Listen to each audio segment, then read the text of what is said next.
Hi Flosstube, welcome to another episode of Travels with Tricia. This time I'm back in my home state of Michigan in the Motor City at the Detroit Institute of Arts for their new exhibition, Painted with Silk, The Art of American Embroidery. Now, getting an exhibition in the middle of the country is pretty rare. I haven't seen that many of them over the last 15 years. So if you have the ability to come here and visit this exhibition before it closes on June 15th, 2025, I highly recommend it, because not only is it an exhibition with samplers, there's 60 of them in this exhibition, and they are some of the highest quality samplers I've seen in a long time, mostly lent from private collections where you wouldn't necessarily be able to go to a museum and see them. And they focus in on the use of silk thread to stitch them.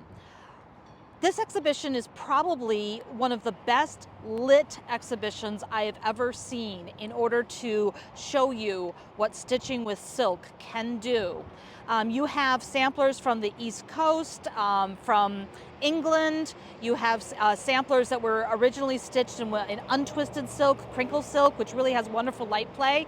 But you also have samplers of the Academy type, which are biblical stories, painting on the silk and then stitching on the silk, where they really try to angle their silk stitches so that it catches the light and gives you shading to the embroideries that you just never ever get to see. Now, it was so engaging that I rock back and forth often in the video, as you will see in a minute. So please try to get yourself to the Motor City to see this in person, because it's best with your own eyes. If you can't, get in the backpack, we'll go inside and get a preview of the exhibition. The exhibit, which is on show until June 15th, 2025, is being held in 4 galleries of the Special Exhibitions Central part of the museum, up the stairs from the main entrance and off to the left of a grand gallery with paintings celebrating the industrial heritage of Detroit. They are worth stopping and contemplating with some of the guides who are regularly there to lecture. When you enter the exhibit, which is very dark to use special lights to illuminate the silk on the samplers, don't miss the free catalogs, which are on the right wall. It is important to acknowledge that the majority of the samplers in this exhibition are privately owned and have been loaned to the museum for the exhibition in an extreme act of generosity by the owners. This is a significant reason that this exhibit is important to see if you can, because the samplers aren't available to make an appointment to see in a museum collection and are some of the highest quality there are. So from all of us, I thank Sharon and Jeffrey Lipton, Suzanne and Michael Payne, Anita and Louis Schwartz, Elaine Redchick, Alexandra Bose, and Olivia Stearns-Walton for sharing with the world.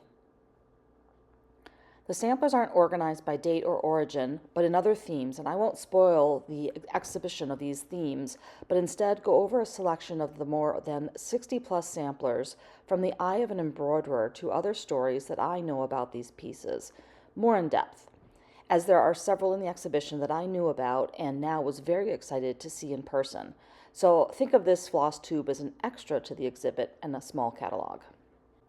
These first samplers are interesting to me for the use of materials in their making. Patty Fowler worked this sampler in 1798 at about age 13 in Salem, Massachusetts.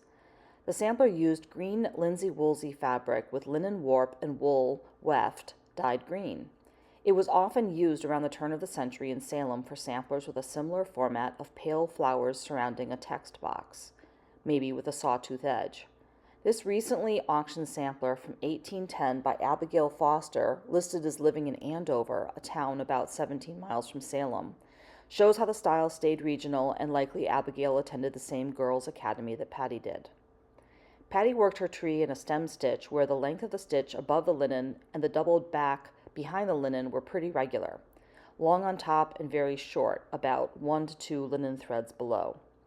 This gave the look of satin stitches across the trunk, but careful examination shows that the stem stitch follows the length of the trunk and then arches over the branches, slowly filling the trunk one line at a time from the outside in on both sides of the trunk, until the lines meet in the middle, forming a funny V at the top, where the branches spread out. This is an early form of using the silk direction to get light play, emphasizing the curve of the branches in a way that satin stitch would not give, and giving a simple way to change the direction of the stitch as the trunk bifurcates. The flowers show another common New England sampler use of materials. Here, a 2 or 3 ply twisted silk that the student had access to was untwisted into its component plies, and only one was used in the needle. The silk retained the tight twist of its manufacture as a wave that we often also call a crinkle. There were a few bonuses to working with a single ply untwisted from a silk thread. The first was that the thread now went farther, giving you 2 or 3 lengths from one cut from the skein. The second was that the thread could puff out and lay wider on the linen because there was no twist, so it gave more coverage per stitch. This was useful as the linen used for American samplers was often of poorer quality than that used for embroidery work in England. It had smaller diameter warp and wefts, which left large holes, as you can see here. If you were doing satin stitch and trying to cover the linen, it was hard as there wasn't always linen with each stitch to anchor your needle in. I did a project for the Peabody Essex Museum about 20 years ago based on a sampler from this school done on linsey woolsey and chose a new linen with similar properties. I had always thought that some of the girls were low-skilled as their leaves and flowers were jagged around the edge. But working on it myself, I realized that they just didn't have the linen to secure the satin stitch in, so it pulled inwards in a hole and gave a jagged line to the figure. The teacher compensated for the poor linen by having the girls untwist their silk so it covered better. But a side benefit was that the crinkle in the silk gave a light, dark, wavy contrast to the light effects of the silk, which helped cover up the poor edges of the figures. You were kind of blinded by the light play. Before you jump to the conclusion that the linen must have been homespun as the reason for the poor linen, know that the ships coming from Ireland and England at the time were loaded with something called coarse sampler linen in their inventories. So we need to do more due diligence understanding the triangle trade and what was being imported as well as possibly made locally. Linsey woolsey is a fabric that had been made since biblical times and known in the Middle Ages previous to colonization. The second sampler used even more materials and techniques and was worked in 1817 by Melancia Bowker from Fitzwilliam, New Hampshire. She used twisted and untwisted silk that resulted in a crinkle as well as, it seems, a flat silk that had never been twisted. To do this, she added paper with watercolor and ink details for the girl's face and the sheep. Particularly striking is the use of a deep green silk chenille thread used for all the trees. The bottle brush of cut ends making the ends look dark compared to the short length of the silk, which is light, giving a velvet effect and so much texture to contrast with the shiny, flat, and untwisted silk that was used. Melancia's sampler is one of at least 6 known to have been done in the Fitzwilliam area of New Hampshire in a tight time frame from 1817 to 1821.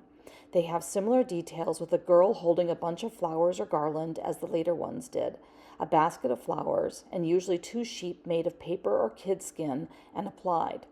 Note through the pictures of the other pieces how the garment and especially the hat of the girl changes between the pieces, showing individuality. These samplers include several worked in 1817 along Melancia. Her schoolgirl classmates were her sister Laura Bowker, aged 11, and Harriet Hayden, aged 14, in 1817. The Cooper Hewitt mentions that the samplers may have been taught by Laura and Melancia's older sister, Betsy Bowker Wright, who was 22 at the time and known to have taught in the town. They were 3 of the 4 daughters and 4 sons of Charles Bowker, a blacksmith, and Belua Stone. The Hubers have written that the youngest daughter, Chestina, born in 1808, was known to have taught needlework like her older sister Betsy, with memorials worked under her tuition. Wonderfully, we know that Melancia had a higher education, studying with Mary Lyon at the Ipswich Female Seminary before Mary founded Mount Holyoke College. Melancia also became a teacher, teaching in the common schools of her neighborhood before her short marriage to Dr. George Newell, who unfortunately died 3 months after their wedding. She then continued to teach at Manson Academy in Massachusetts before her second marriage 3 years later to a reverend. She was widowed 20 years later, but made sure that all of her 5 children were college educated. Harriet Hayden's 1817 sampler showed some transition from the design of the outer floral border from the Bowker sisters, and thus some kinship with the later samplers worked by Betsy Fay, who worked a piece in 1818 at 19 years old, and Nancy Perkins, aged 14, who worked hers in 1821. Nancy's piece is quite beautiful and has retained so much of its original color in the flowers. It is rare to be able to see so many samplers from the same teacher, and I hope you will rewind the video a couple of times to look at the similarities and differences. Rebecca Thomas's sampler is a little of a conundrum. She is the only little girl working a sampler of this type not from Fitzwilliam, but from Surrey, New Hampshire, about 30 miles away, so likely she was boarding in Fitzwilliam for her education. But her sampler states that she was born in 1803 and worked it in 1807, making her 4 years old and unlikely to have worked it at that date. In fact, Harriet is known to have worked an earlier, simpler sampler, as was usual the case, as so these fancy ones were often the second project that a girl did. This last date was added in a reddish color silk and has to be understood as to be suspect, as the rest of the samplers all have their lettering in dark brown-black. The rest of the girls worked their pieces between 12 to 19 years of age, putting Rebecca's sampler at 1817 to 1822 if she had worked at the same ages. But the design is much closer to Nancy Perkins' 1821 piece, making a date near the end of that range more likely. If you are interested in more information about each girl, look up their names with the date of the sampler and the word sampler in Google, and you will find entries on museum sites and other exhibitions with more on each of their lives. We next move to a few Colonial Boston samplers hanging on a wall together near some Rhode Island and English pieces I am not showing. During the period between 1720 and 1754, 3 styles of Adam and Eve samplers were worked in the established North End of Boston. These early styles all had some resemblance of the earlier 17th century band sampler style from England, keeping the general format and also including some of the more complicated stitches such as needle lace. In this case, used for the fig leaf circle and snake on Elizabeth Sweetster's 1745 sampler. Pam Parmel, former curator of textiles at the Museum of Fine Arts Boston, has done extensive study of the colonial samplers of Boston and says that there are 2 to 3 teachers of samplers in the North End during this time period. She wasn't sure if the 3 styles corresponded to 3 teachers because of close similarities between 2 of them, which could have been taught simultaneously by one teacher. Girls in this area didn't go and board at school, but were close enough to walk to the teacher and would be studying with girls of similar backgrounds in the neighborhood. This sampler has a brown geometric border in the middle, which is called the Boston Band, and figures prominently on samplers from Colonial Boston. Pam recognized that this next sampler, worked by Prudence Clark in 1757, was a transitional piece from one generation of teachers to another newer group, who changed the band styles to add wide borders as they evolved closer to pictorial works and coats of arms that would dominate in the third quarter of the 18th century. The Adam and Eve picture on this sampler would quickly yield to the pastoral scene on this style of sampler, making it a rare transitional piece.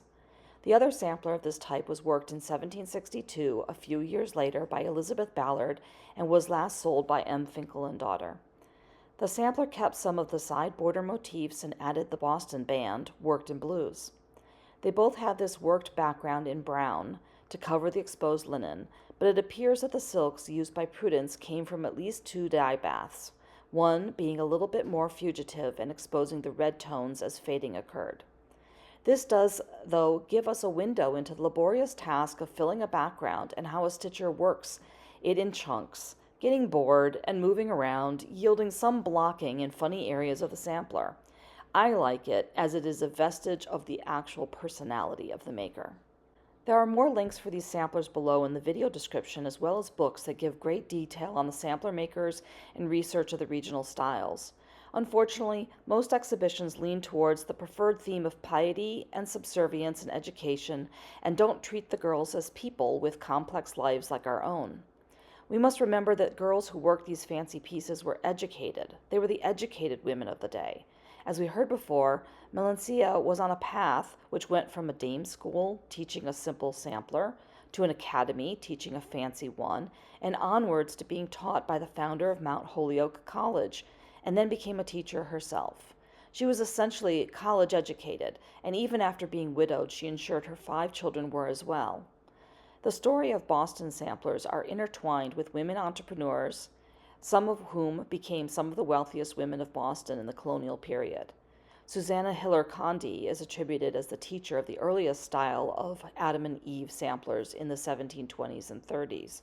She had a long career teaching a wide variety of schoolgirl arts and was often paid around twice that of the tutors of boys for her services, thought to have been extra compensation for the materials, of which she likely also made a profit on. The Cummings sisters were both merchants, importers, and teachers, and the astounding story of Elizabeth Murray, a sophisticated businesswoman in colonial Boston who became extremely wealthy, serving the needs of the female population as a millinery, using embroidery teaching as a loss leader to promote her products.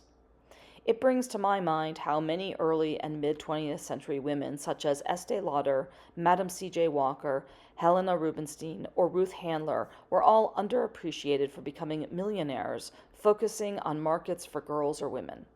Instead of focusing on biblical stories of chastity, I would really love to see an exhibition which focuses on the themes of higher education and entrepreneurship in embroidery. Winterthur was focusing on collecting material from 20th century needlework entrepreneurs such as Erica Wilson before curator Linda Eaton passed away. She was fascinated by these types of stories, and we used to talk in depth about how business affected embroidery and specifically how styles were driven by entrepreneurial personalities. Now, this sampler is dear to my heart as it was made in Middlesex County where I live. Many of the girls of the area, including Lexington, Massachusetts, traveled to another local school in either Watertown or East Cambridge area near the river to work these pieces with their distinctive family tree, a literal tree, with a light garland around them. A few of them have a completely filled-in background, in this case with the untwisted crinkle silk. The Lexington History Museums have many examples of this type of sampler, and I have done a project you can download from my site. Look down below in the description of the video for a link to both the free instructions and the little kit to go with it, to raise money for their collections. Later in the year, I hope to do a Flosstube on these types of samplers, as we have jointly made some progress in researching them, but currently they are understandably extremely busy getting ready for the 250th anniversary of the first shot of the Revolution, which is being reenacted in town in less than 2 weeks.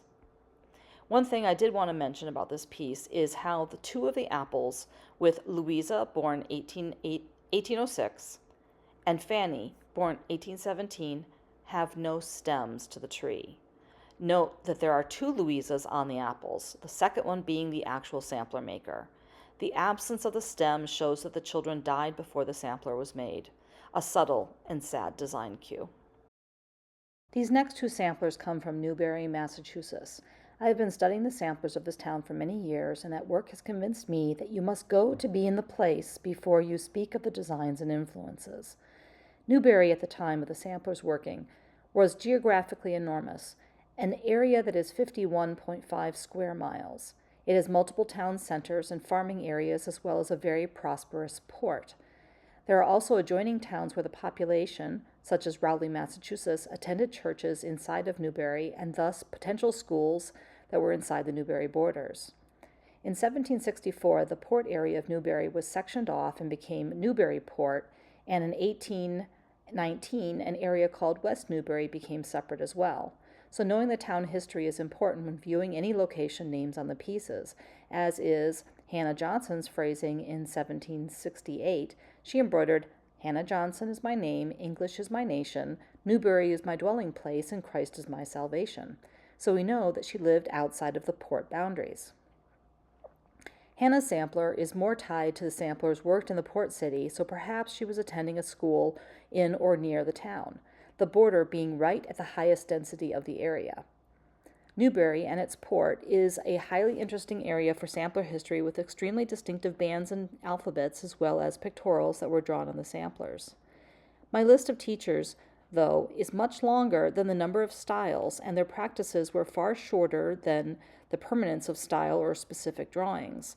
This means that there were some women who participated in the design work and may have worked for several teachers at once. To cut a 1-hour lecture down to a few points, it became obvious that there was someone involved in the drawing of pieces like Hannah Johnson's piece who was inspired by earlier teachers. I have found evidence that the famous Eleanor Druitt, an English teacher who had come to Boston and taught some of the best-known pieces around the Revolutionary War period, actually left Boston during the blockade and taught in Newburyport, transferring her style to the area, maybe resulting in a blending of it with the teacher who was working with Hannah, as after Eleanor was known to have returned to Boston and then England, a style which incorporated similar trees, birds, and a set of flowers in now a Chinese vase appeared and stayed until 1813. From writings in town, I have attributed this drawing style to a spinster named Miss Betty Bradstreet. The use of a single drawer by multiple teachers contributed to the permanence of style at a time that there were many women teaching embroidery between 1780 and 1813.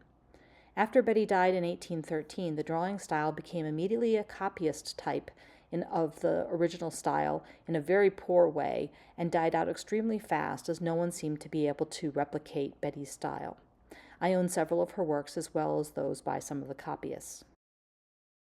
This second sampler, worked later in 1787 by Abigail Whitney, is listed as being from Newburyport, likely because Abigail Whitney, if even the correct Abigail Whitney, because names are reused quite a bit in this area, is listed as living in Newburyport when she marries in 1803. The sampler style, though, is derivative of those that are being taught by a Miss Ann Waters school to girls from the more rural part of Newbury due south of the port and the region of Rowley, Massachusetts. The samplers by Miss Waters have pine trees and sometimes this funny cloud-like flower as well as a very distinctive parrot. In this case, the bird has been dropped from the composition. I now want to switch to talking about the use of silk again on the samplers with the next two traditional sampler types. This New Jersey piece from 1820 by Anne Barton is fabulous for its use of untwisted silk in the embroidery. If you look at the flowers in the border, possibly carnations or pinks maybe, you see what looks like multiple colors because of the use of filament silk stitched so it radiates from one central point in the flower. Let's look at this and talk a little about why. It depends on the light source direction and where your eyes are collecting the light from that comes off the sampler.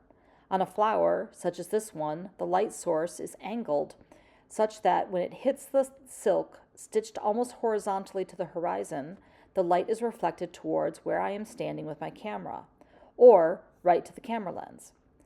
But that silk that is stitched almost north-south bounced the light away from my camera to the left or to the right, and so it appears dark because my eyes or camera isn't collecting much light from that area of the silk embroidery. The embroiderer used that to her advantage when stitching these roses. She has stitched each petal in the same untwisted color of silk, but the direction of the silk changes in each petal, making each one reflect light differently and therefore looking like a different shade. Really efficient. When you take Japanese embroidery courses, often you might just have one green or two other colors for the project, and yet by using that silk flat or twisted and the direction of the silk on the ground, you get many shades read by your eye by the light reflectance. On this piece, worked by Jane Kelly in 1832 under the tutelage of Mary Rutherford, we see those principles play out again. The circular flowers are worked in just 3 shades of untwisted silk on the borders. A few of the flowers have 2 colors in them, but most are just one color worked radially around the circle with all the stitches pointing inwards towards the center. That means that at some point around the circle, some regions are reflecting the light to your eye and some are reflecting it away, giving you that sense that there are wedges of dark or light around the circle. And when you move your eye or move the light source, these bright and dark wedges will spin around the circle. That is why embroidery worked like this is such a delight to see when walking around a room. It moves, it breathes and has life. That is silk and skill in applying it to get effects. Let's look at 2 other areas of the sampler to see this principle. Here, there is 1 green for the leaves and 2 colors for the flowers, but the direction of the stitches make them all look light or dark. And in this 5-petaled flower in the middle of the sampler, the 2 side petals are reflecting the light back to the camera or eye and away from it with the other 3 petals. Walking around this piece would be very satisfying, as would be using a light source that you could move. This is why so many students on the northeast coast of Massachusetts, like Lucy Turner in 1806, likely working in Salem, used the untwisted silk to fully stitch the background of samplers. The light play on them was just magnificent. I plan to do a sampler with this type of treatment in the future, as I just love it. As the 19th century dawned, a new type of sampler appeared at the academies to take advantage of the light play of embroidered silks. These embroideries often included painted backgrounds, which was a very matte surface that played up against the silk. This memorial by Sarah Kuhn for her 7-year-old brother in 1812 shows the style with extensive filled-in ground in beiges, golds, and greens, and large trees with rich foliage. Layers of silk thread, or the use of silk chenille for the trees, also enhanced the light play. I have tried to film some of these pieces for you to show you how the light dances on them, but no matter how well I have done it, the effect in person is magnified. As I turn my camera, focus in on the foliage of the central weeping willow tree and notice how the color on the right goes from light to dark to light again by my rocking. These two pieces are both from the same design source of Hagar in the wilderness, being shown by the angel where to find water for her son. The figures stitched in silk stand out against the painted clouds and sky. In pieces of this type, split stitch has been changed out for the stem stitch used in the colonial pieces, giving the stitcher more control to stitch a solid and shaded appearance with the direction of the stitches closely following the line of the drawing on the silk fabric. These academy pieces were often drawn and painted by others, often artists, such as the Fulwell Group in Philadelphia, known for producing academy pieces that had heavy uses of gold silks in the scenes. When the split-stitched lines were worked next to each other, they filled in an area, but also undulated and changed direction, adding another layer of light change and movement. I think this video of the story of Abigail shows this almost the best. The land behind the woman, as well as the draping of her dress and the cloaks of the men. You can see the light change significantly, like flashes. The amazing light reflection, which also results in color change, is also seen on this piece, showing the Archangel Michael announcing the resurrection of Jesus to the women. Many of these pieces also use the juxtaposition of the split-stitched silk embroidery with silk chenille and the matte painted background. The textures make you want to touch and see the difference between the shiny, smooth, and the fuzzy velvet. But of course, usually you can't touch anything in a museum exhibit, except for this one. About 6 months ago, the museum reached out to me about possibly stitching some pieces for the exhibit, but I was still unable to embroider with my hand injury. The idea was to produce pieces that would allow those with vision problems to experience the embroidery. I knew that a student and colleague of mine, Rachel Kinnison of Diamond Folk Art, had a soft spot in her heart for those with impaired vision and suggested that they get in contact together. I was so thrilled that Rachel decided to work with the museum and produce 3 pieces of embroidery that are the centerpiece in the room of hands-on exploration for visitors. While I was there, I had the opportunity to talk to people who were exploring the pieces with touch, and they were very complimentary and thankful to Rachel for engaging with the vision impaired. We all know someone in this situation. One visitor suggested that cross-stitching Braille might be possible, and that is a really interesting idea. I looked it up, and some have actually used beads and some French knots in the past. Pretty cool. Well, Flosstube, that was a great day at the Detroit Institute of Arts, seeing all of the lovely samplers in the Painted with Silk exhibition at the Detroit Institute of Arts. Again, I hope I didn't make anybody sick doing a little bit of this here and there, but I really wanted you all to see the wonderful effects of light on that silk. Just incredible.